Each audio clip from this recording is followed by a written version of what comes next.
Hello out there. If you're watching this video, I'm just going to wait for a couple more viewers to join. So just like my last video, you guys might be watching my face for a little while this happens. If you are watching this and you have no idea what this is a tutorial. This is a web development class that I'm running. We usually do this in person, but because of some scheduling conflicts, sometimes we have to do this over Google Hangouts on air. So it's a course called TutoRails. If you want to go to the site, it's www.caseyli.com/tutorials, TutoRails. All the information is there. Tonight specifically, we will be diving into the Ruby language. One of the key components of Ruby on Rails, which is the framework we learn in this course, is learning Ruby itself. The better Ruby programmer you are, the better Ruby on Rails programmer you will become. So yeah, we'll just wait for a couple more viewers to join and then we'll get started.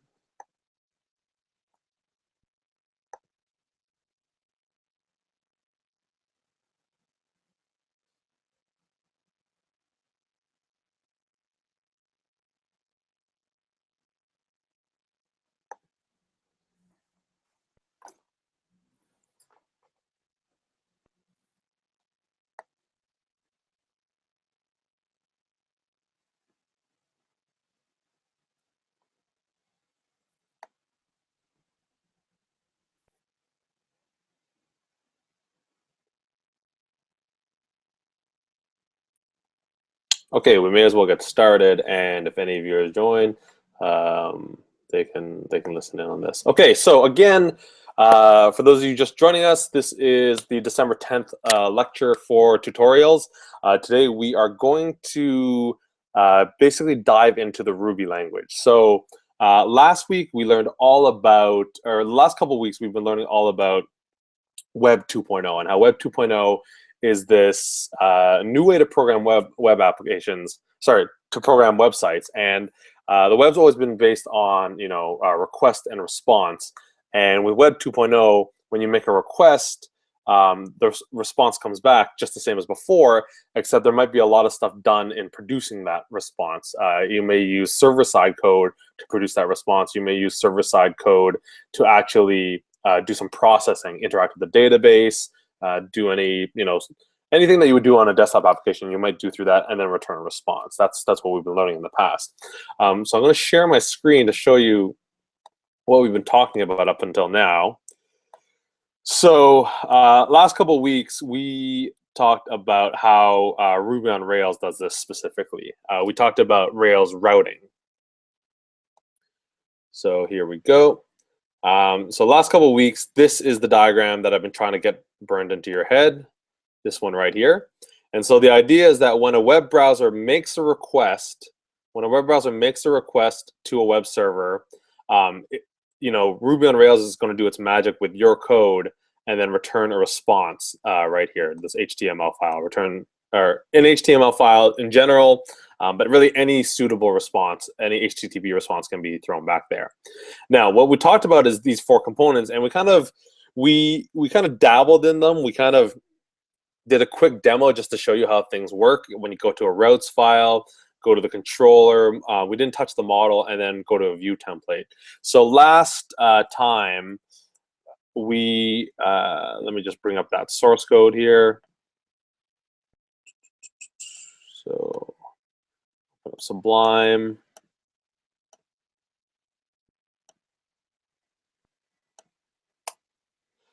So this was our application that we've been working on up until now. And basically what we did is we created a pages controller, and we added these two routes.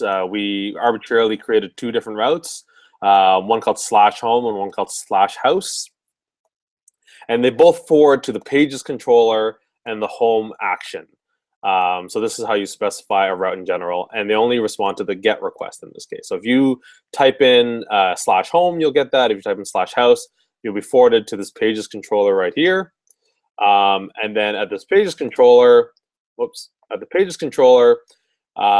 here you can define a home action, And right here, you can put a whole whack of code, whatever you want. You can put, do any kind of server-side processing that you may do. And then by default, what it does is it renders a view template, specifically the home.html.erb, which exists in the pages folder. So what you have to know about Ruby on Rails, which I mentioned in the past, is that there's a lot of default stuff happening in here. This is the convention over configuration. So rather than you having to explicitly specify that you want to render, the home template inside the pages controller, this is a default behavior. Okay, by default, it already goes and looks for a template that's named the same thing as your action inside a folder that's named the same thing as your controller. Okay, so it's going to look for a home template inside the pages folder. So home template inside the pages folder right here. Okay, so that's what we did in the last couple weeks. Now, in doing that, we kind of coded some Ruby code, but we didn't, I didn't really give you a tutorial on Ruby. Everything you type right here is Ruby code. Okay, this is Ruby code right here. This is Ruby code as well. Okay, this is how you define a class in Ruby. This is how you define a method in Ruby. But everything that you would do in here, all the server-side processing that you would do in here, okay, would use Ruby. Okay, we call this server-side processing because all this happens on the web server before it returns an HTML response. Okay, the browser itself will not understand Ruby. Okay, so the browser here, when it makes a request, whatever you send back, it better not be Ruby because the browser itself does not understand Ruby. You're going to have Ruby in here to do everything you want to do, including generating that response, but that response itself has to be something that the browser understands. The browser understands CSS, the browser understands JavaScript, HTML, and so on and so forth. Okay, so that's what we call client-side code, and all the code that we use to generate that response is called server-side code. And in Ruby on Rails, we learned this last week, Ruby on Rails is a web framework that uses Ruby as its server-side code. So all the code that we would be doing here is all Ruby, okay? Again, this is how you define a class in Ruby, this is how you define a method in Ruby, and so on and so forth. So to become a good programmer here, okay, on the server-side processing, you need to learn Ruby.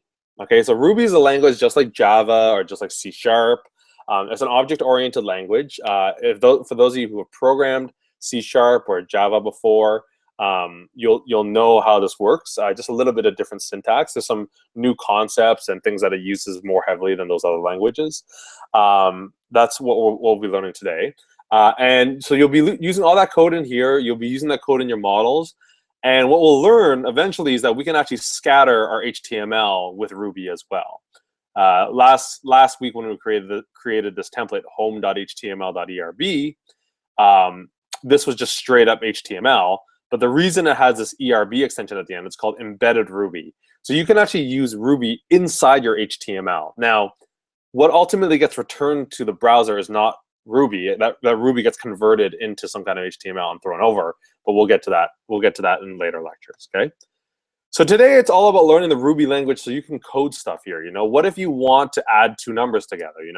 Let's say we want to add two numbers together. Okay. So how do we do that? If we want to save data, okay, how do we do that? If we want to read data, how do we do that? Okay. And this lecture does kind of assume that you guys have a little bit of programming experience.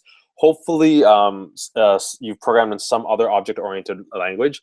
I'll go over some concepts that are a little bit basic to programming, but this isn't going to be a full-out, learning programming from scratch. So, if some of these things are a little bit over your head, some basic object-oriented principles, some basic programming principles you might have to learn on your own.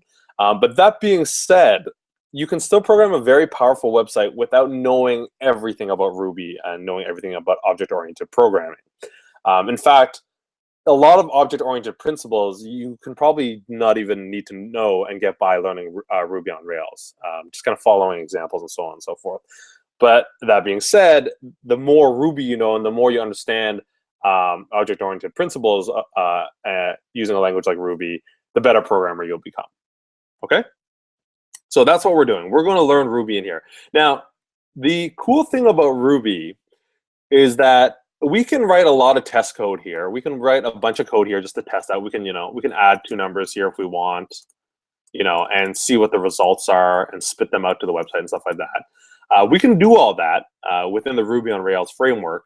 But to actually just play around with Ruby and see what Ruby's all about, test out some code, some plain Ruby code, we actually don't need to do that within the Ruby on Rails framework, okay? Remember that the Ruby on Rails framework is built on top of Ruby, okay? We have Ruby code, and then Ruby on Rails framework as a bunch of classes that were built on top of Ruby.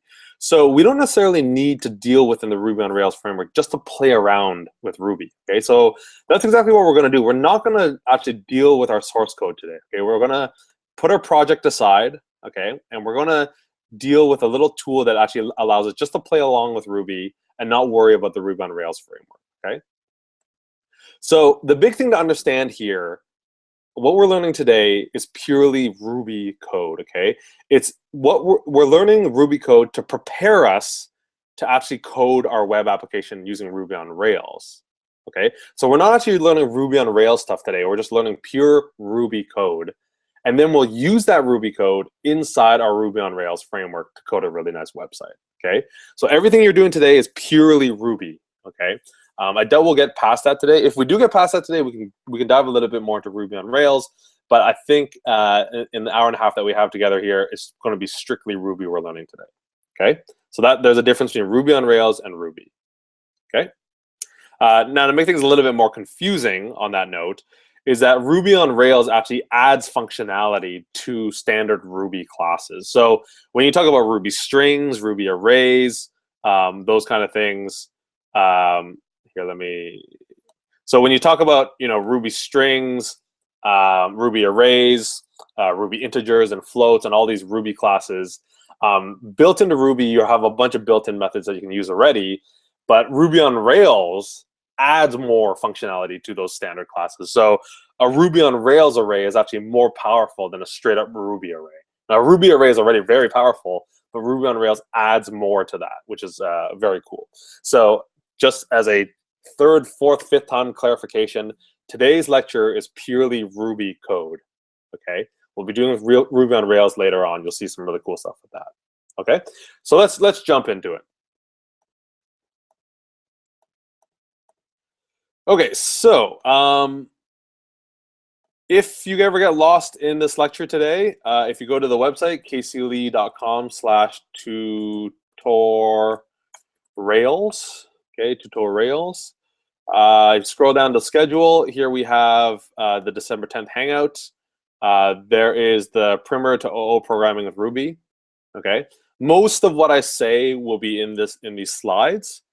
As you're watching along, if you're watching this this recording, you can just kind of follow along with me here. You don't have to go through these slides. These slides are more meant for if you've forgotten something, you can come back to these slides and view it.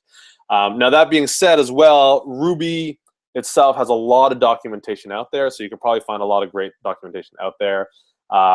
There's other sites. There's a site called tryruby.org, which is a really good site as well, which allows you to try out some Ruby there. But I'll probably reference that a little bit later. Okay, so those of you who are new to programming, Ruby is a language, a programming language. And when we talk about Ruby, or any programming language for that matter, basically it's all about data and playing around with the data. Okay, so when you're building a web application, let's say like Facebook, okay, you're building Facebook, it's all about, it's all about, getting data like people's names, people's birthdays, people's friends, people's likes, the favorite movies, all these things like that, people's comments, all these things, right, are Facebook data. And when you're programming any application, what you're doing is you're using that data or manipulating that data, right? So if somebody updates their birthday, you want to update that piece of data in your application and so on and so forth. That's what programming is all about. Okay, so with Ruby specifically, we are going to use a little tool called IRB. Okay, IRB stands for Interactive Ruby. Okay, I is interactive, RB is Ruby. This is a little tool that actually allows us to just randomly type arbitrary Ruby code, and it will evaluate that Ruby code and tells us what it what the result of that evaluation is. Okay, so if I type in any random Ruby code, it'll evaluate that line of code and spit out what the result of that code is. Okay, so this is a really handy tool. I don't know other languages that have this. I mean, if you're going to do something in Java or C# and you just want to try out some code, you have to kind of set up a project. You have to set up, a class and a main method and all stuff like that. IRB is a really nice tool that allows you to just randomly type Ruby code and get the result back right away. Okay. Now, the really, really nice thing about IRB is that this automatically ships with Ruby.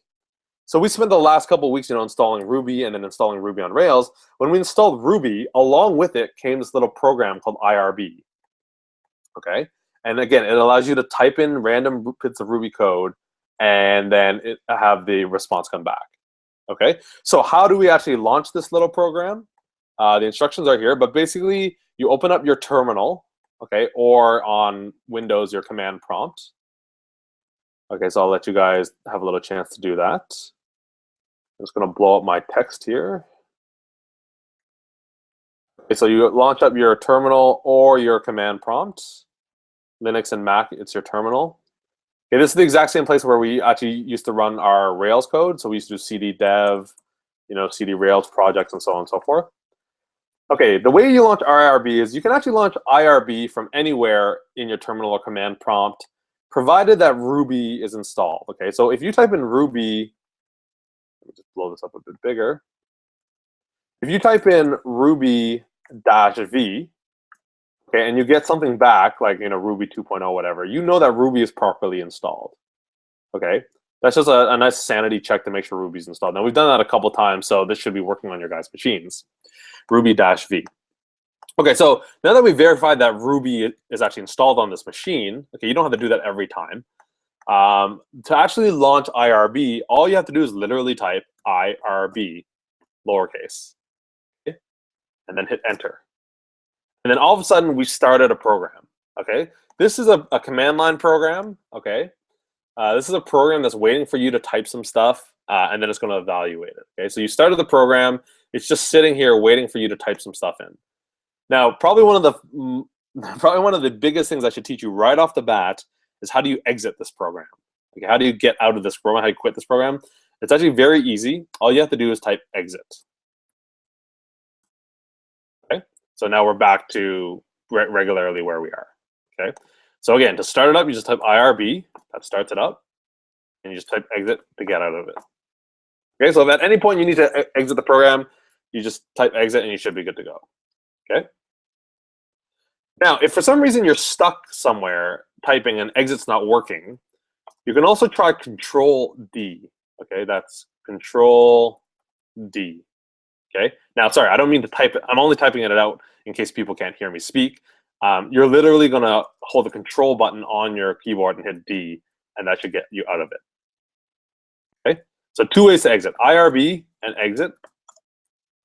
Okay, or Control-D will also bring you out of it. Okay, so that's how you get started. Okay, so IRB is how you start it. So let's start it up, and this time let's not exit. Let's actually play around a bit more in this program here.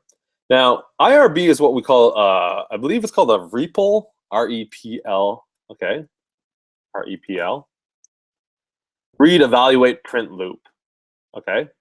What this is basically it's constantly expecting input, okay?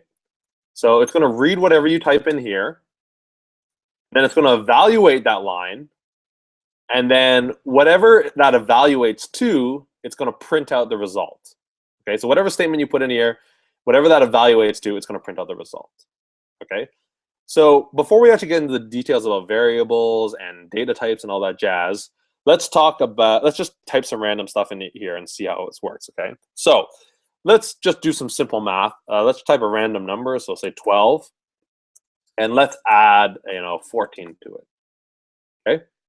Now, if this is a valid line of Ruby code, okay, if there's I haven't made any typos or any mistakes, and Ruby can actually understand this, then it should actually evaluate that line, okay, and give me the result of that line and print it out.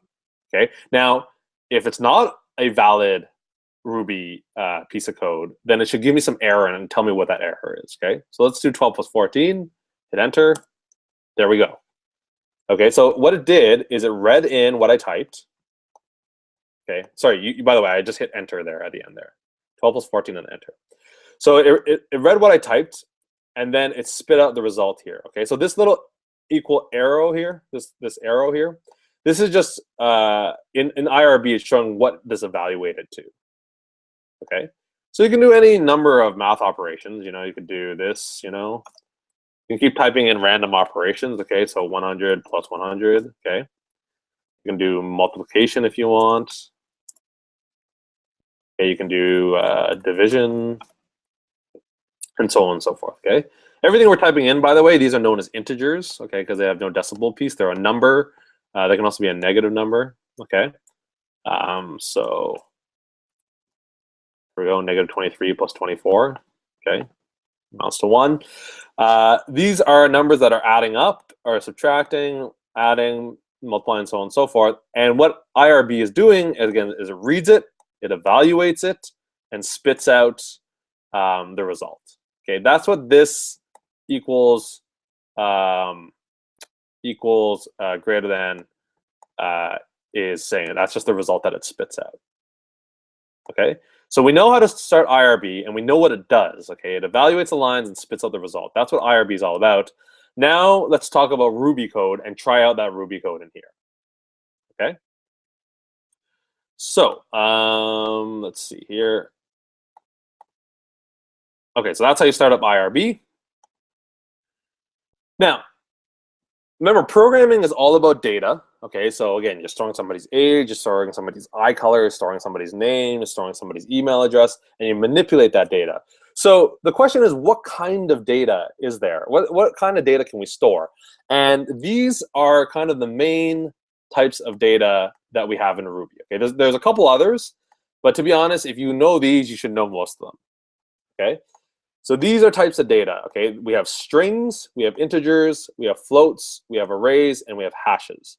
Now, most other languages have these. Okay, most of them have strings, most of them have some kind of numbers. Okay, integers, floats, doubles, things like that. Okay, most of them have arrays, and most of them have hashes, although they're not always called hashes. Okay, sometimes they're called dictionaries. Sometimes they're called lookup tables. Hashes can be called a whole bunch of different names. Now, I know in a lot of other languages, I very rarely use hashes in other languages. Like, I think C#'s equivalent is like a dictionary. I very rarely use dictionaries in C#. I think Java does have hashes, but I very rarely use them. Ruby, you use them all the time, okay? And it wasn't until Ruby that I felt like going up and looking up what a hash really was and how to use it, because Ruby uses it all over the place, okay? Now, there is one more data type which I'll talk about, and that's called symbols. Okay, we'll get into symbols a little bit after this. Okay, so strings, integers, floats, arrays, hash, symbols. Okay, so let's talk about the first couple, strings, integers, and floats. These are pretty simple. Strings is just, think of it as a word or a sentence, basically any group of characters that you can type in. Okay, so the way you specify strings in Ruby, okay, let's go back to our IRB here, is either with single quotations or double quotations, okay, as long as they match. So I can specify a string here, say this is my first string, and then close the quotation. Okay.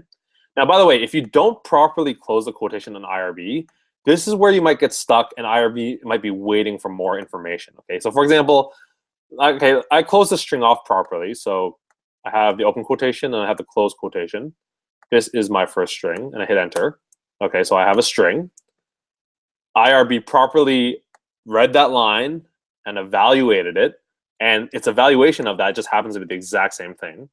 Okay, if you just type in a string, it just evaluates its output is the exact same thing.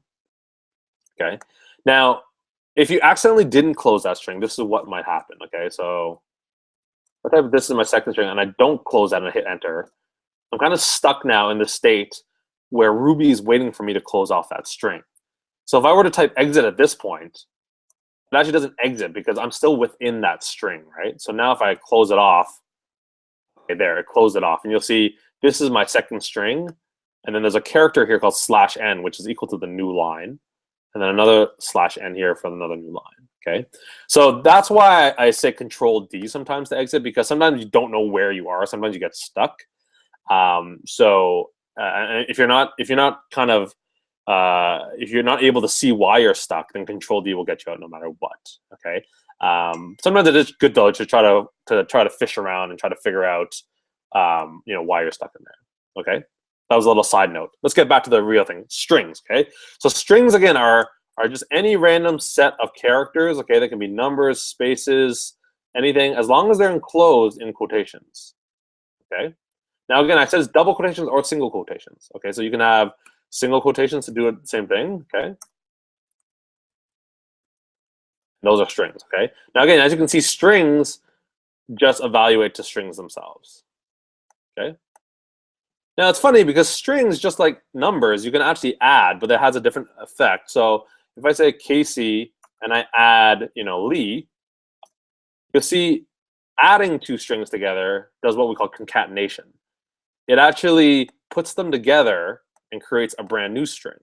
Okay, so took Casey's string, took Lee's string, okay, put them together and create this brand new string and evaluate it to Casey Lee. Okay.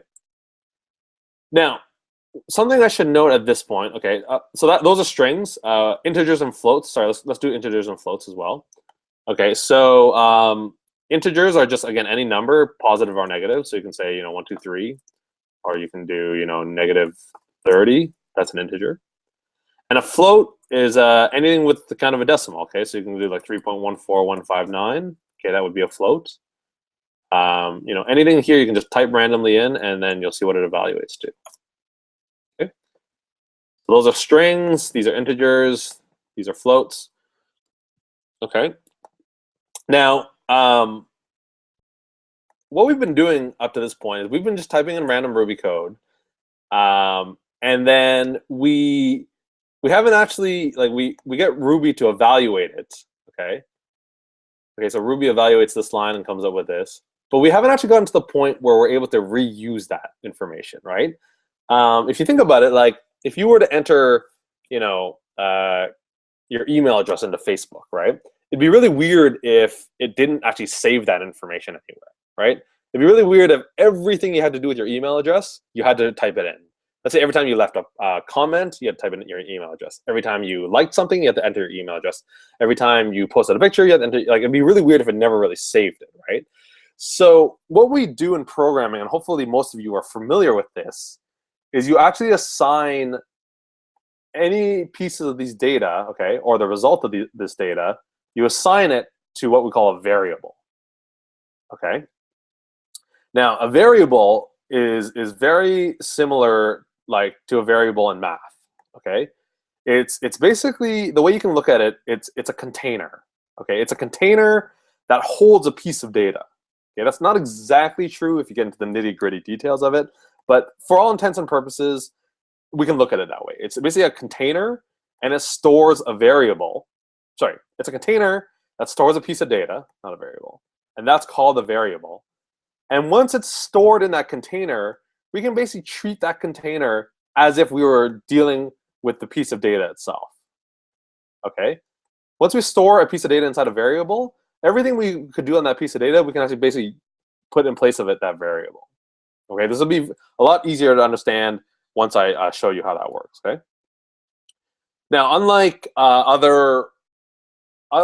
languages like Java and C#, variables are not strongly typed, which means you can store any type of variable inside any type of value. I keep screwing up those words. Any type of value inside any variable. Okay, even after you store, say, an integer inside a variable, you can store a string inside that exact same variable, or so on and so forth. Okay, it's just a container that stores some piece of data. Now, the other thing to know about Ruby on Rails, Ruby, is that you don't have to declare your variable in advance. What that means is you don't have to open up a piece of memory. Okay, you don't have to open up this container and say, okay, here's a container that's waiting for data to be placed inside it. You don't have to do that before you actually place data inside it. Okay, the first time you put data inside it, right away that declares it. Okay, okay. So enough talk. Let me show you how this works. Okay, so let's say we want to put the number, 32 inside a container. Okay, so if I just type 32, that doesn't actually do anything. That just evaluates it, but it doesn't actually store it in a container. I can't recall that number. Okay, I mean, I could type it again, but it'd be really tedious to type it every time. Especially, let's say it's something like an email address, right? If I typed in my email address, it'd be really tedious if I had to type that every time I wanted to use it, right? So what we can do is we can actually store that value, that piece of data, inside a container called a variable. And the way you do that is you give that variable a name. So I'm going to name this variable email. Okay, and you say equals, and then whatever value you want to put in there. Okay, so I'm going to put caseylee.com, sorry, caseylee@gmail.com. So what this is going to do, again, hopefully most of you guys are familiar with variable assignment, is that you take this value and you throw it inside a container called email. And from that point on, I can refer to that same string as email. Okay, I don't have to type caseylee.com@gmail every time. I can just refer to it here. Okay. So caseylee.com, assign it to email. Again, you can see there's no line of code that says like var email. Okay, some of you might be familiar with var as a declaration. Okay, some of you are probably familiar with some things like public, string email, stuff like that. In Ruby, there's no need for any of that. Okay, just the name of it, and it stores it inside there. Okay. Now when I hit enter, okay, you'll see what it says. It just output that string. Now, what this is saying is that when I assign a variable, okay, when I assign a value to a variable, the result of that line of code is the value of that variable. Okay. Now that being said, okay, anytime I type in caseylee.com as a string, it evaluates this. If what I'm saying is true, if I can assign caseylee.com to this email and use email anytime I want to use this, okay, if I type in email, it should evaluate to the same thing. It does. Okay. Now you know that email has the value of casey.lee@gmail.com. Okay, so we can assign any of these things. So we can say age is equal to 32. Okay, so we have email and we have age. Okay, this is the nice thing about IRB. You can just type to see what the value of these variables are. Okay. Let's say let's do a first name. Now notice what I did there. Anytime you want to separate words, okay, in your naming, Ruby naming convention is that you use underscores. Okay, underscores are almost used for everything in Ruby. There's two exceptions, class names and constants. But for almost everything else, you use underscores to separate things. Okay, lowercase underscore. All right, and say last name is equal to Lee. Okay, so now what do we have? We have email. We have my age. We have first name, and we have last name. Okay, so all these are stored inside these pieces, so I can recall these. Okay, so now let's say I want to, concatenate my first name with my last name. Okay, I can do first name plus last name. Okay, so I concatenated the two. Okay, that'd be the equivalent of me typing out casey.lee@gmail.com plus, that is the equivalent of me typing Casey plus Lee. Okay, and these are variables because they can store anything they want. Like we can change the value of these. Okay, so let's say my first name for some reason changed to Jacob. Okay, so I can give first name a brand new value, say Jacob. Now, as soon as I do that, I've overwritten whatever used to be in that container. Okay, whatever used to be in what used to be in that container was Casey. Now that's completely gone. That's lost forever. Okay, Jacob is now sitting inside first name. So I have no way to retrieve Casey now. That's forgotten. Okay, as soon as you assign a new value to a variable, the old value is lost. Okay, so now if I do first name plus last name, you see I get Jacob Lee. Okay, so this is how you assign variables. Okay, and like I said, as soon as you assign something to a variable, you basically treat it like that value. Okay, so up at the very top here, we were adding strings together, right?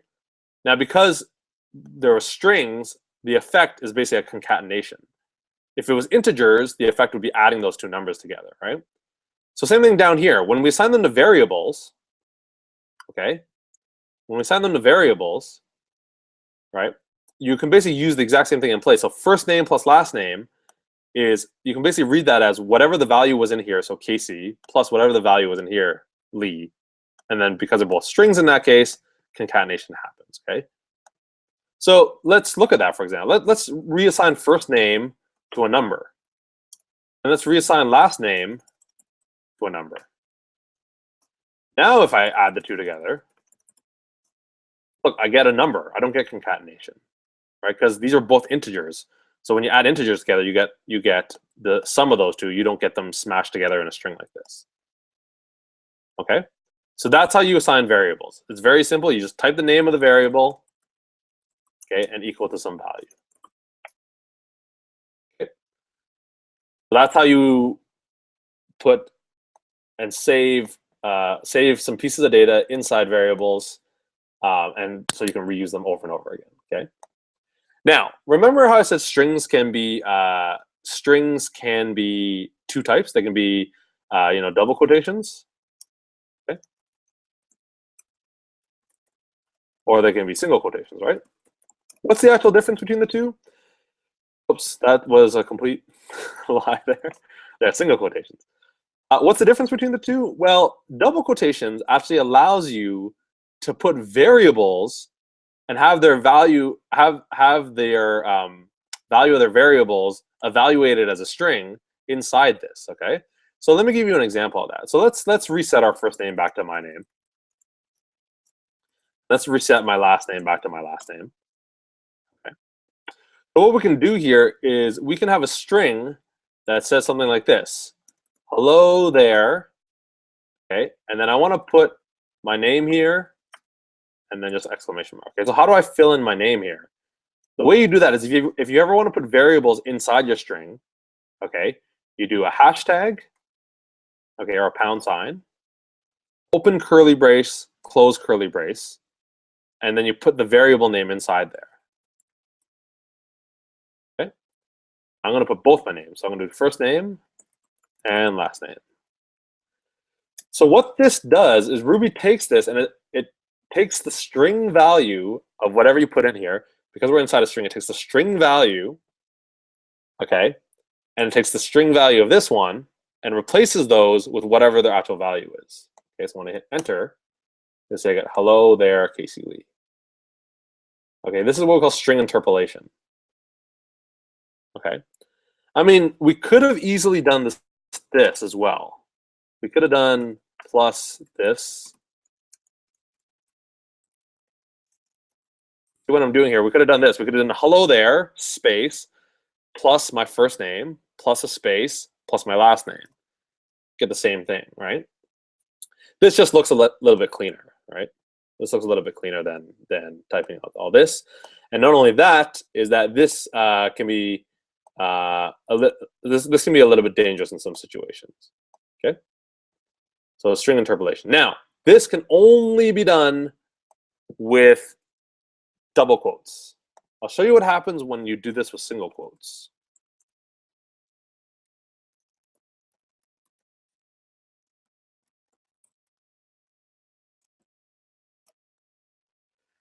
See, what happens here is when you have single quotes, you basically get what is called, you literally get what's inside the string. Okay, now you'll see a little difference here. There's like a slash with a pound here. That's how they represent a hashtag, is this kind of escaped character. But it doesn't do any string interpolation. Exactly how you typed it, it's going to output it there. Okay, so usually you use single quotes if you want exactly what you type in there, and you use double quotes if you want to do some string interpolation. Okay. Now that being said, in practice, I almost always use double quotes. That's almost always I go that way. Okay. All right. So just a little bit on double quotations and single quotations, and a little bit with dealing with strings.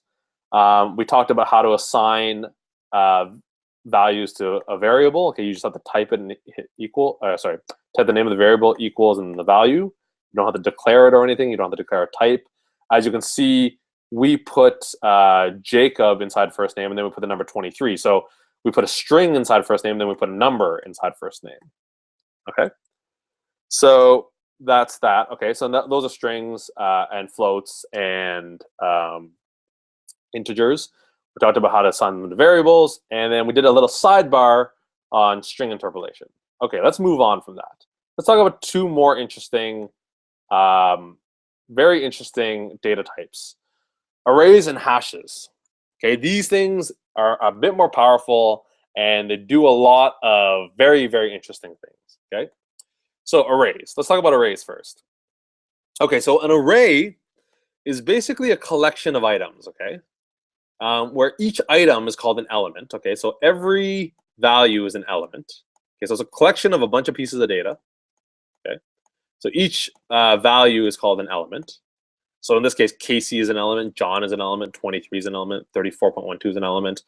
You can even have another that could be of any type. You see, this is a string. These are integers. This is a what is this? This is a float. Okay, so every item is called an element in the collection. Each element can be of whatever type, like I said. Okay, it could even be another array, and it could even be an object, which we get into a little bit later on. Okay, but they can be of any type. They don't have to be the same. There's some languages that do what are called homogeneous arrays. Okay, so they all have to be the same type. That's not the case here. And each element has a numbered label. Okay, it has a label called an index, and that's how you actually access these values. Okay, so you see Casey is at index 0, John is at index 1, 23 is at index 2, 34.12 is at index 3. There's another array at index 4, Joe is at index 5, and there's nothing at index 6, nothing at index 7. And the only other thing you need to know, like most computer languages, is that the indexes or indices start at 0. Okay, so the first element is sitting at 0. Okay, so this is what an array looks like. Okay, the array has labels called indexes, and each element or each value inside it is called an element. Okay, so how do you actually go about coding this? Okay, so the way you code an array is it starts with an open square bracket and it ends with a closed square bracket. Okay, just like how strings start with an open double quotation and a closed double quotation, arrays start with open square bracket, a closed square bracket. Okay, now you can put elements in here. Okay, now Ruby is not really white space dependent, so you can put as much space as you want in here. The way you specify your elements, okay, is by comma separating them.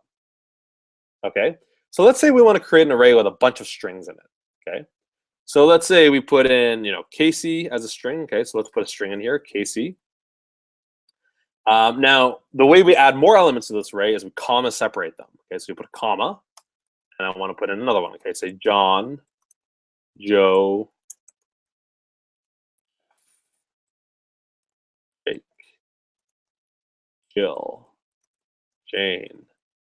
Okay, so comma separated. Again, white space isn't too much of a concern here. You can put as much white space as you want. Actually, when we get into Ruby code, Ruby on Rails, we can actually separate these onto separate lines if we want. Okay, so as long as you open it with a square bracket, close it with a square bracket, and you comma separate your elements in between, and your elements are any Ruby type. Okay, so they could be another array, they could be a string, they could be an integer, whatever. Okay, so this happens to be all strings, but it doesn't have to be. Okay, so let me hit enter.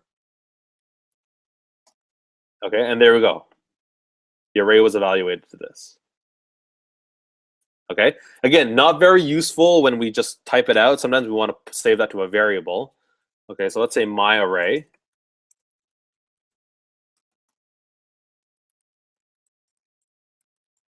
Now, this is getting a little tedious for me to type this all again. So I'm going to show you guys a little shortcut in IRB. If you were to type underscore, okay, surrounded by spaces, okay, that underscore represents whatever you happen to type last. Okay, I typed this last. So if I say my underscore array equals underscore, this will be in place of this underscore here. Okay, there we go. So if I look at the value of my array now, you see my array actually contains all those elements. Okay, now remember what I said. An array has a bunch of elements in it. Okay, so Casey, John, Joe, Jeff, Jake, Jill, and Jane. But they also, each one of those elements has a label called an index. Okay, so Casey has a label, and these are ordered, by the way. So it's in the order that they appear here. So Casey has an index of 0, John is 1, Joe is 2, 3, 4, 5, 6. So how do I actually access those elements? Okay, you can basically type in the array, okay, and then you do a square bracket and then the number, or the label, sorry. I should say the label. Okay, so the label, let's say I want to access element 1. That gives me John back. Okay. Say element 3, Jeff. What if I access one that doesn't exist? Say like 120. I get nil. Okay. For those of you who know object-oriented programming, nil is the equivalent of null. For those who don't know what object-oriented programming is, nil is basically, just think of it as a non-existent value. Okay, it's not blank, it's not 0, it's just a non-existent value. So my array at 120, there's no 120th element, okay, is nil. Okay. Now remember what I said, my array is just a replacement for whatever I typed in there, whatever its value was, right? So I mean, technically speaking, you could do this accessing the index on a array literal. Okay, you can say Casey, Joe, Jeff, okay? And you could do this right here if you wanted. Very rare that you would do it. I mean, it's very rare that you do something like this. But just to prove to you that my array basically just takes the place of whatever you threw in there, okay? So it's always the array itself and then the index that you want to access. Okay, that'll return the element. So you take my array and then the index will give you the element at that index. Okay. Now it's really cool. Ruby also supports negative indices. The way this works is that it starts counting from the end. Okay, so you can actually do -1, -2. Okay, so Jane was the last element. -2 would be this element, and so on and so forth. Okay, pretty cool stuff. Okay, so that's an array. Okay, so an array is a ordered list where all the labels are indices and all the elements can be whatever you want. Okay, we'll get into the cool things you can do with an array a little bit later. Let's talk about hashes. Okay, so that's an array. What is a hash? A hash is so similar to array, it's crazy, okay? You should really not be scared of hashes because they're so similar to arrays. And this is what they look like. So this is an array. You have a bunch of indices, okay, and elements. Hashes are very similar. The only difference, okay, is that instead of integer-based indices, okay, instead of a numbered label, you have a named label, okay? And because hashes have these named labels, we don't call them indexes anymore. We don't call them indices anymore. We actually call them keys, okay? And then we call the element a value, okay? It's just different terms, okay? So in an array, we call these labels indices and we call the values elements. In a hash, we call these keys and we call these values. But other than that, they're the same. It's still a collection. Okay, you still access the value the same way. Okay, in an array, we accessed it with a number. In a hash, we just access it with its actual value. Sorry, it's key, and it'll give us our value back. Okay, and still the value can be anything you want.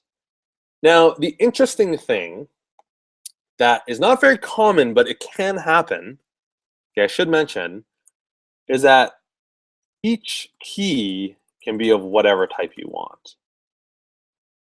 And now usually it's a string or a symbol, which we'll get into later, what a symbol is. Usually the key is a string or symbol, but it could be, if you wanted, it could just as easily be a number, just like in an array. Okay, that could be the label if you wanted. It's totally up to you. It's not very common, but whatever, the key can be whatever you want, and the value can be whatever you want. Most commonly, okay, keys are strings or symbols, and we'll get into symbols a little bit later. Okay, so how does this look? Okay, so when we're declaring an array, we know it's ordered, right? It's a 0, 1, 2, 3, 4, 5, and it incrementally counts. So when we specify an array, we don't actually have to say that this is the 0th element, this is the first element, this is the second element. What we do is we just specify them in order, and Ruby automatically assigns 0, 1, 2, 3 in that order, right? So it automatically assigns the label. It automatically assigns the index. In hashes, though, there's no logical sequence to this. It could be whatever you want. It could be name, it could be email, it could be age. So when we're declaring a hash, the difference is we actually have to specify the label. We have to specify the key. In an array, we didn't have to, right? But in a hash, we do. So how do you declare a hash? Okay, so an array, we declared it this way, right? This is how we declared an array. Okay, how do we declare a hash? A hash starts with a curly brace and ends with a curly brace. Okay, so now you know a bunch of ways to declare things, okay? A string is double quotations, okay? Open quotation, close quotation. An array is open square bracket, close square bracket. A hash is open curly bracket, close curly bracket. Okay? Now, what we have to do is we have to specify the label and the value, the key and the value. Some people call these key value pairs, okay? Because it's a pair, it's a key and a value pair. So we have to specify some kind of key value pair. This isn't how you do it. I'm just saying, I'm just giving you a kind of outline of how to do this. Now, each key value pair, okay, is separated by a comma, just like in an array. So in an array, we do Casey, comma, John, comma, 23, comma, 34.12.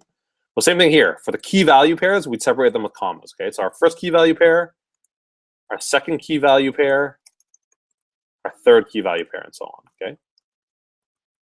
So how do we specify an actual key value pair, okay? So we know it's something, we just don't know what it is yet. As long as they're separated by commas.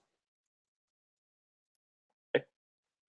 So the way we do this is it's always the key, okay, equals greater than the value.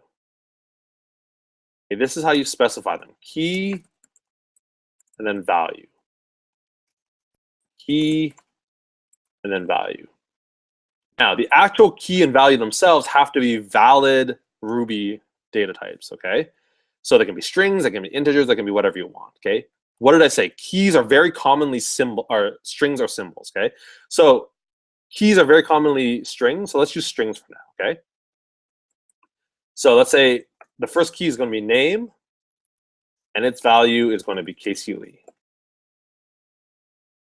Okay, the second key is going to be age, and its value is going to be an integer, 32.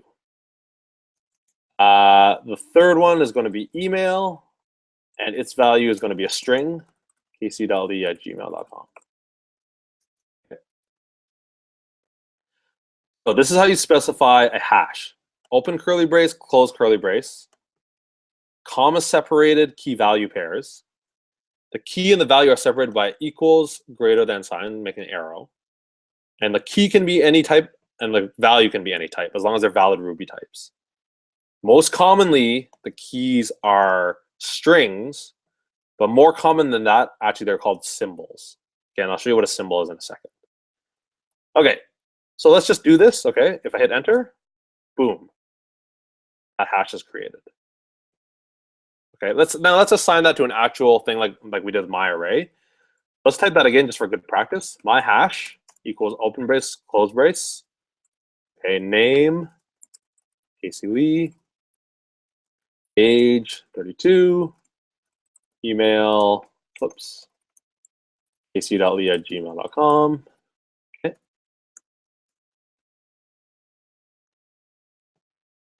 Okay, my hash equals that. I just retyped it. You could have used the underscore method that I used above. Okay, now just like my array, remember how we had to access my array? We'd access it by its label, right? In which case was a index, okay? Same thing with a hash. If you want to access any of these elements, okay, any of these values, you access it by using the same notation, okay? And you just pass in the key. Okay, so the key was name, that returned Casey Lee. So give me the key, let's say age, or email. Boom. Okay. You can start doing some fun stuff. You can create a whole string if you want. Say my info to my hash name. Okay. Separate it with like a, I don't know, slash. My hash age, and say my hash email.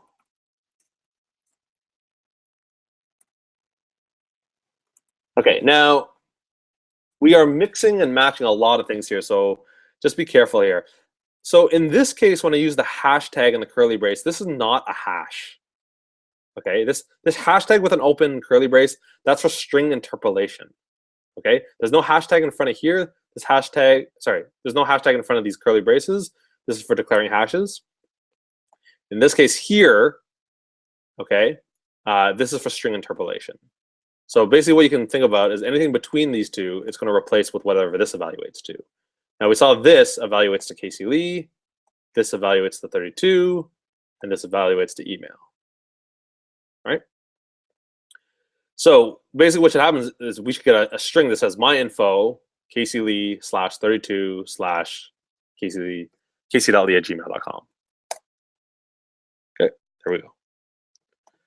Now the only thing I'd say that gets a little bit confusing about hashes is that you still access the elements using the square brackets.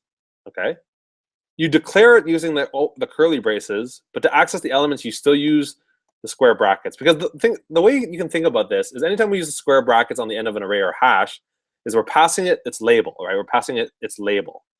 In an array, those labels happen to be numbers. In a hash, those labels happen to be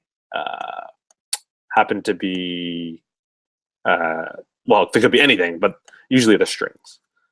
Okay, now remember how I said that most commonly these labels are strings, but even more common than that, they're usually what we call symbols.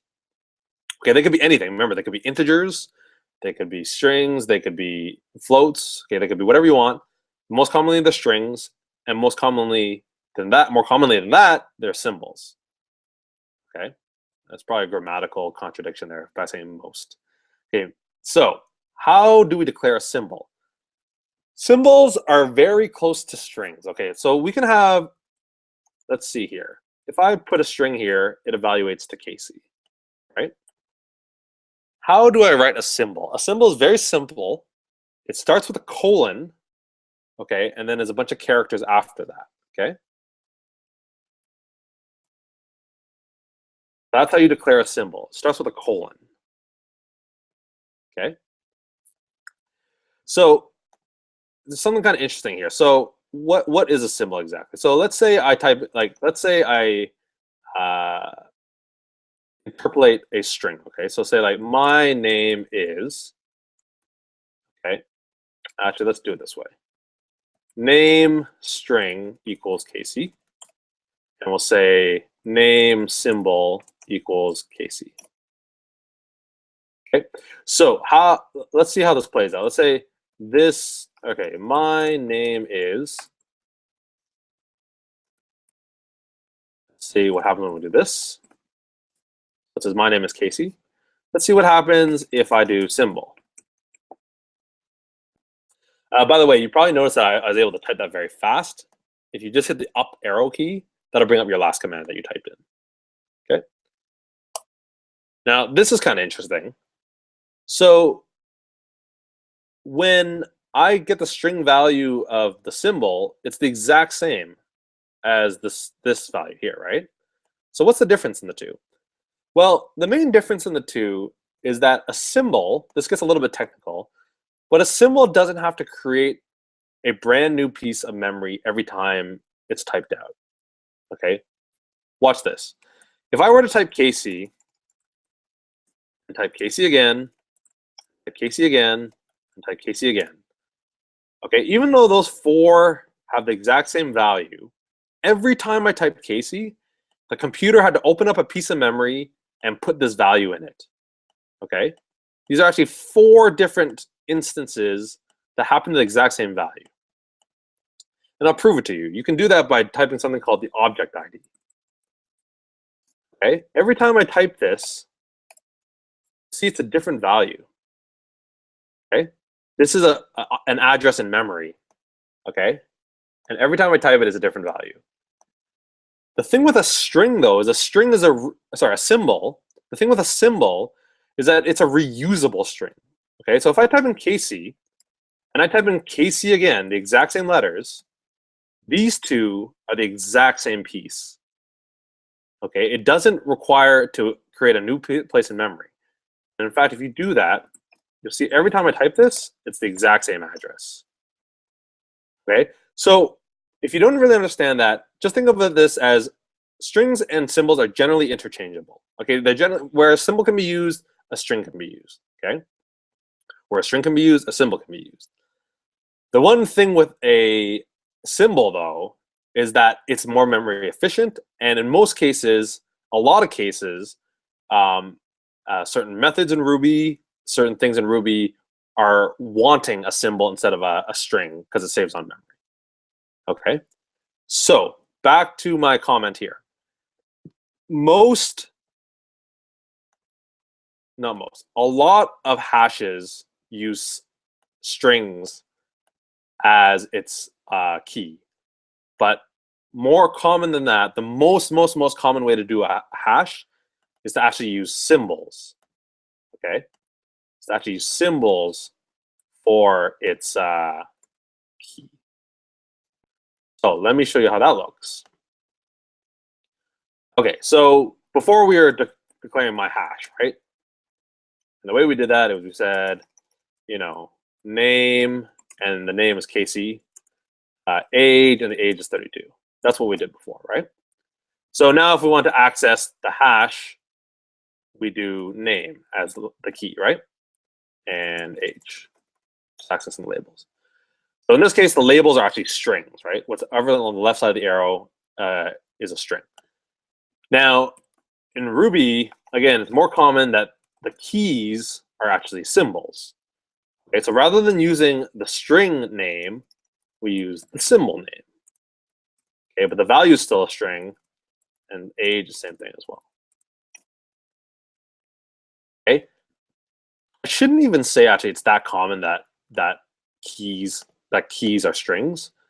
Like it's almost always that symbols are actually the keys. Like this is what you see almost always. Okay, is that the keys are actually symbols. Okay, so this is the most common way to declare a hash.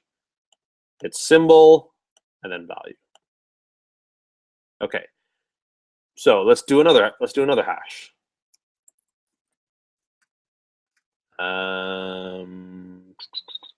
Let's say let's do another person. Say Joe. Let's say his age is 20, and let's say we have his email address as well.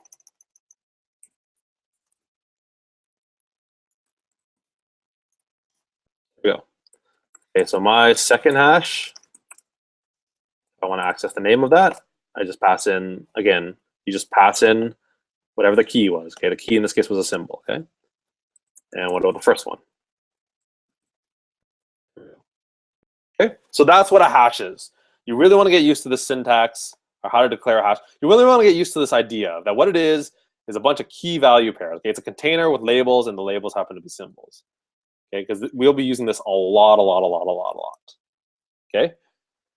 Now, that being said, there is one other catch to hashes that was introduced in Ruby 1.9.2 or 3. I can't remember exactly. Okay, there's one other catch to hashes that you need to know about, and that is a different way to declare a hash. Okay, this is the most this is not the most common. Sorry, this is one way to declare a hash. Okay, with the symbol, okay, the arrow, and then the value. Okay, now this works for all types of hashes. In other words, no matter what type of key you have, No matter what type of values you have, this will work for all types of hashes, okay? But there's actually a second way to do this if your keys happen to be symbols, which is usually the case anyways, right? Like I said, most of the time your keys are symbols, okay? So if your keys happen to be symbols, there's actually a different way to declare this, okay? So let me just type this out again, just so we have it on a line-by-line comparison, okay? There it is. The other way to declare this, that's exact same programmatically, but it just looks a little nicer, okay? And remember, this only works if your key is a symbol, okay? Still starts with an open brace and a curly brace, open and closed curly brace. Still comma separated, okay? But now instead of doing a symbol, arrow, a value, okay, you can actually write it this way. Write the symbol and the colon at the end, and you get rid of the arrow. Okay? So it looks more like this.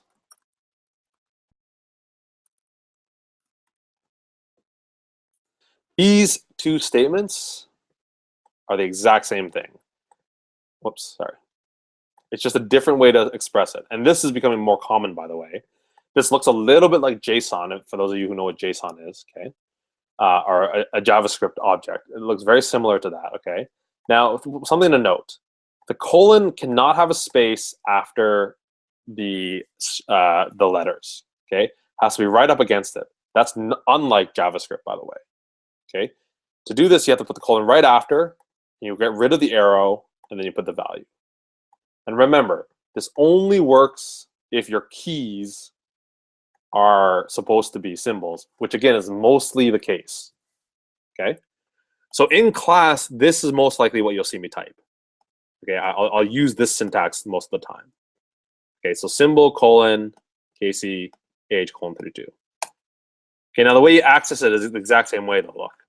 After this is only for declaration, okay? It's only for instantiating that hash. Okay, so this is very important. Okay, so right here. Okay, I've put this in the slide. This is one way to declare a hash. This is the second way, but the second way is only valid if your keys happen to be symbols. Okay, which like I said is mostly the case. Okay, so let's do more hashes. So, you know, title, author,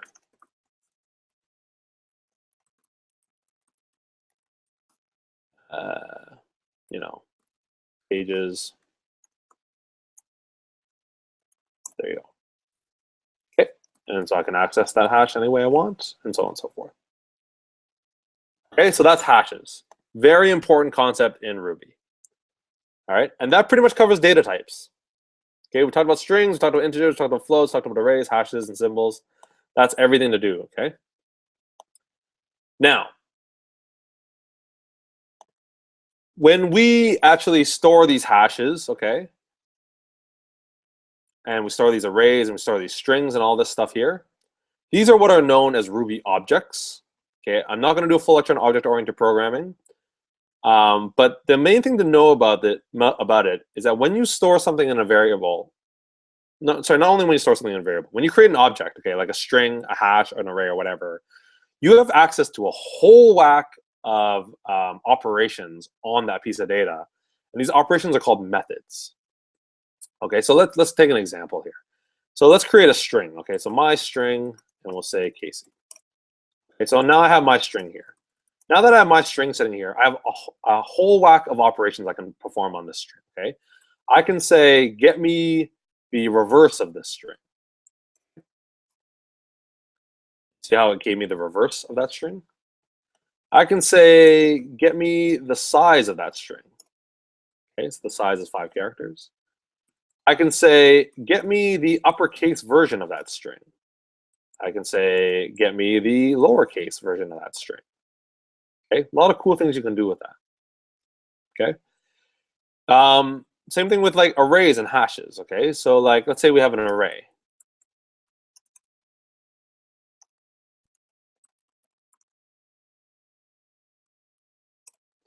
You can do array.size. You can do array dot reverse, I believe works. Okay, so reverse the elements, okay? You can do a whole bunch of things with these, okay? Now, these are what are called methods on objects, and we will be creating our own methods on objects in the future, okay? And again, unfortunately, I can't do a full lecture on object-oriented programming, so hopefully you guys know a little bit what this means. Now, I want to mention a couple of things about method calling. The first thing is that method calling in general looks like this, okay? It's the name of the method, okay, so dot, the name of the method, and then you pass in parameters, okay? Now, in Ruby, okay, the braces are actually optional. Okay, so you could actually call this method without actually any braces, as long as there's a space after the method name. Okay, so this is a valid way to call it. Also, this is a valid way to call it without the braces. Okay. So let me just give you an example. So we just called myString.reverse, right? So we called myString.reverse. This method happens to take in no parameters. And the brackets are optional, so you don't even have to put the brackets in there. So myString.reverse does the exact same thing. Okay, dot size. A very minimalist language. You don't even have to put the braces in there. Okay. Now, if you want, you can view all the methods, okay, just by Googling Ruby array or Ruby string or Ruby hash. Click on this, you'll see you have a host to a whole whack of methods, actually. You can do a lot of stuff with Ruby arrays. You can do a lot of stuff with Ruby strings, okay? You just Google Ruby string, Ruby array. I'll show you some cool stuff we can do. Let's say we have a bunch of email addresses, okay, in an array.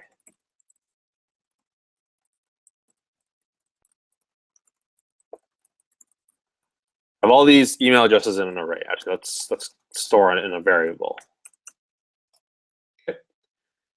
So emails is this big array. Let's say I want to concatenate this into a single string that's comma separated. Okay, so I could do emails, because what it's outputting here, this is an array. But let's say I want a string that has all these concatenated. Okay, so I can do emails.join, and then join takes in whatever you want to separate it by.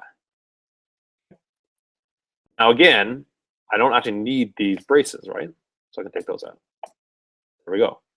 So I got a string where each element is concatenated by the comma. I could have done something like this too if I wanted. Okay, or how about something like that. Okay, so if you Google Ruby array or Ruby string, you'll find all of that information there. Okay, so we only have about 15 minutes left. So I want to move on and move away from these objects. Okay, so take home is you have these different data types, which we'll be using a lot in class. Probably new is hashes, and specifically hashes that have symbol keys. Okay, new is symbols for sure.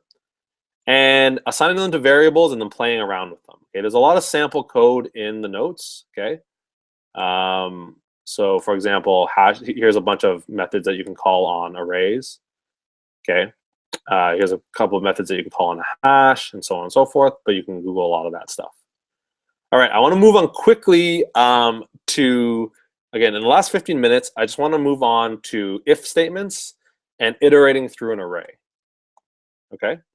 So these are generic loops that you can read up on, but I want to concentrate on if statements and loops, iterating through an array. Okay, so let's do a sample if statement. So if statement looks like this. If a certain condition is true, then run some code, else run some other code. You don't even need an else, to be honest, if you don't want, okay? So the way we can do this is I want to introduce a new command to you called putS. Okay, and what putS does is aside from Ruby evaluating the line which does, put s actually outputs something directly to the console. Okay, so you can say put s hello, and you'll see hello is actually output to the screen. And now you notice this is not the equals greater than. This is not the arrow. Okay, the evaluation of this line actually yields a nil, but in evaluating it, it output hello to the console. Okay, so you can put s, my string. You can put s whatever you want. Okay. So what I want to show you is an if construct. Okay, so you can do something like this. You can say, if my string is equal to KC, okay, and you hit enter. Now you'll see there's a question mark here, and this is again IRB waiting for you to end this if block. Okay, so let's do something. If my string is equal to KC, I'm going to put SA. You are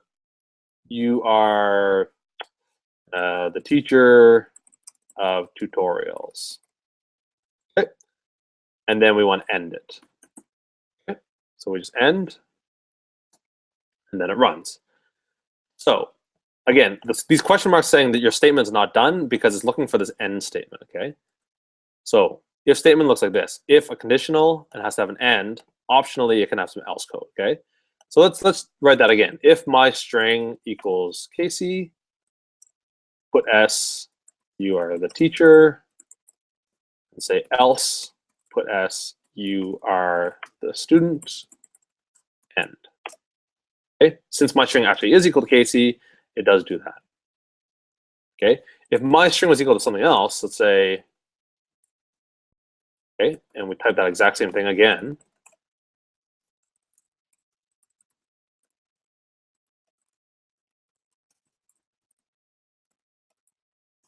See, it actually outputs you are the student. Okay, so this is how you do if statements. I know we're rushing through this a little bit just because we're running out of time here. Okay, but that just gives you a general sense of an if statement. Now I want to show you a general sense of how to loop through an array. Okay, so let's see if my array is still here. Yep, my array is still here. Okay, so let's add some more stuff to this array. I never actually showed you how to add stuff to an array. So the way you add stuff to an array is you do a double less than. Okay, so we'll put more stuff on this array. Let's put, okay, there we go. So my array now looks like this. It's got 5 elements. It's got 2 names, a couple of values here. Okay, so how do we loop through this array? The way we loop through this array is we use a method called each. Okay, very similar to a for each loop for those of you who are familiar with that. Okay, so you can do my array, and you do dot each, and what we're going to do is this actually takes in an argument. Okay, but that argument happens to be a block of code.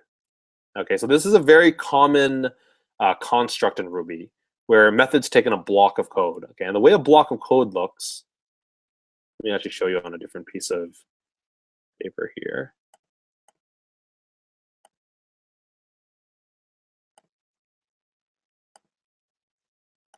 Block of code looks like this.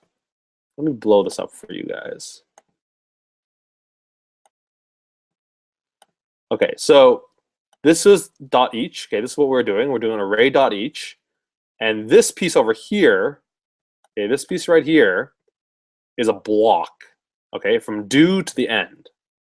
Okay, you can almost look at this as like we're calling a method, and everything in between these 2 brackets is what's the argument. It's this block of code in here, okay? But the way we write it is we just write a space and we do and a block of code. Okay, this is a block of code. It's a little bit advanced Ruby to learn this. If you don't understand that, you can just type out and follow the instructions. Okay, so my array each takes in a do block. Now that do block takes in an argument. Basically, the way you can look at this is whatever you put here, okay, that is going to be the name of the variable of each element through this loop. Okay, so you can think of it as like element. Okay, so now what I'm going to do is I'm going to say put s element. Okay, so the way this reads is loop through every element in the array. Okay, for each element, run this code, okay, which is put S and the element. Okay, so whatever you named here, this is going to represent that element during that iteration of this loop. Okay, so hit enter, boom. So put S23, put S Casey, put S3.14, put S Joe, put S345. Okay, let's try it again. We can do my array dot each do. We can name this something just Ellie, for example. Put S. We can say the element is Ellie. Okay, so this is the code here. For each element, put S a string. That says this. The element is this. So the element is 23. The element is Casey. The element is 3.14, and so on and so forth. Okay, let's try another one. My array dot each. Let's say my element. You can call it whatever you want. Whatever you want to refer to it, you declare it here, and then you can use it in a loop. So you can say put S. The element is my element. Let's do the element. Say hello to the element, and then end. Okay, so here's the code here. For every single element, it's going to put S this sentence, and I'm going to put S this sentence. So when it's 23, it put out this sentence. When it's Casey, it put out this sentence. 3.14, put out this sentence. Joe, 345, and so on. Okay, so we can also combine loops and if statements if we want. Okay, we can do my array dot each. Now let's say if the element is equal to Casey, and let's output hello there element. Else, let's say you're not Casey. And okay, now that end ends the if statement. So we need another end to end the each loop, the do end, right? It has to end that do there for the block. There we go. It said you're not Casey, then it said hello there Casey, and then you're not Casey, you're not Casey, you're not Casey. Okay, so if statements and looping through arrays. Now there are other loops to cover. There's definitely other loops to cover. There's definitely other if statements, stuff like that, but we'll learn that as we go in the Ruby on Rails. But probably one of the most common things you will do is this, is looping through a collection, okay? Their hashes have a very similar loop. You can loop through all the key value pairs. You can look that up. But this each method here, again, that was just on, you can find that as well. If I look at the Ruby array, if I Google Ruby array, you'll see there should be an each here. Yeah, each, right there, okay? So it explains it. It probably it gives you some examples as well, okay? You can also do each with index, things like that. You can do a lot of things like that, okay? So we'll come to a close here. If you guys have any questions, please start posting them now because there's a little bit of a delay in the Hangout on air. So post them now and I'll try to answer them quickly. But just to do a quick recap, what we started out with is we know that Ruby ships with a tool called IRB. And to start it, you just type IRB. If you ever want to get out of it, you just type exit. Okay. Now in here, IRB will evaluate any valid Ruby statement. Okay. Now that Ruby statement has to be complete, or else it asks you for more stuff. Okay. So if I type in a string, that is a complete Ruby statement. So it'll actually evaluate that. If I type in an if statement, okay, that is not a complete Ruby statement. So it's waiting for something. I can just end that, and that'll end that Ruby statement. Okay. We talked about different types. We talked about strings. Okay. We talked about integers. We talked about floats. We talked about arrays. Okay. We talked about hashes.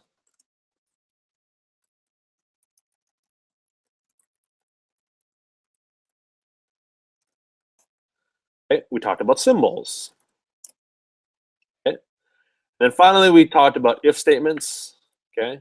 So if 40 is greater than 20, 40 is greater than 20, 40 is not greater than 20. Okay. And then we talked about loops as well. element. So okay.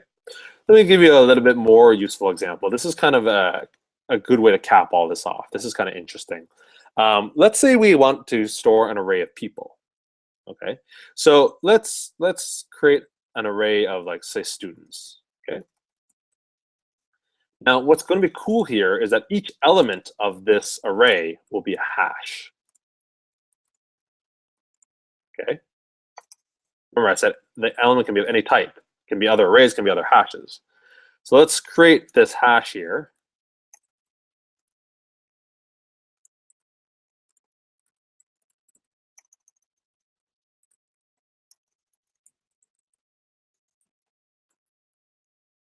Make my text a little smaller so I can type it out.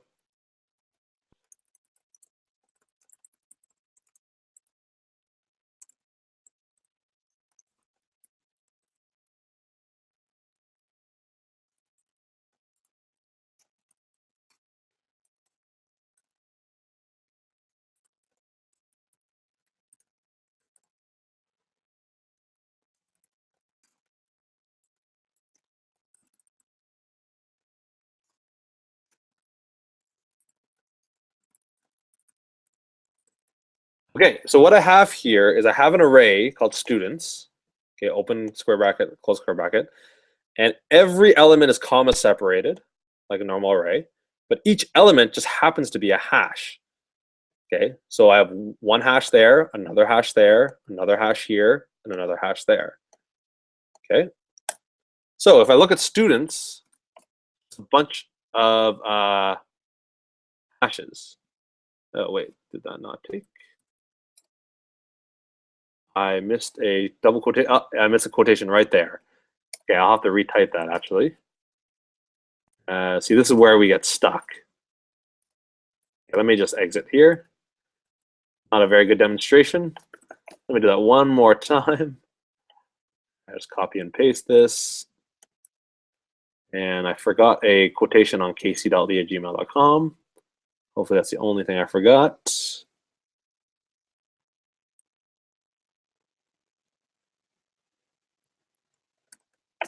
There we go.